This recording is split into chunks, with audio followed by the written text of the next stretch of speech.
ডাবের পানি নাকি লেবুর শরবত, গরমে কোনটি বেশি উপকারী?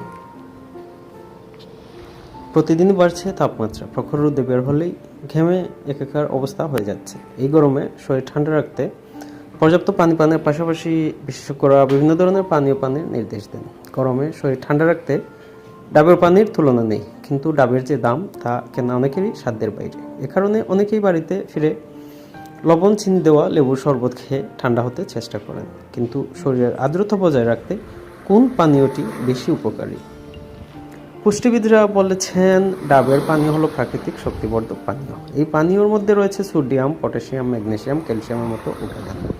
এসব উপাদান শরীরের আর্দ্রতা বজায় রাখার পাশাপাশি ইলেকট্রোলাইটের সমতা বজায় রাখতে সাহায্য করে। এছাড়াও ডাবের পানিতে থাকা প্রাকৃতিক শর্করা গরমে ঘেমে ক্লান্ত হলেও তাৎক্ষণিক শক্তি যোগায়। অন্যদিকে লেবুর রস দেওয়া শরবতের গুণও কম নয়।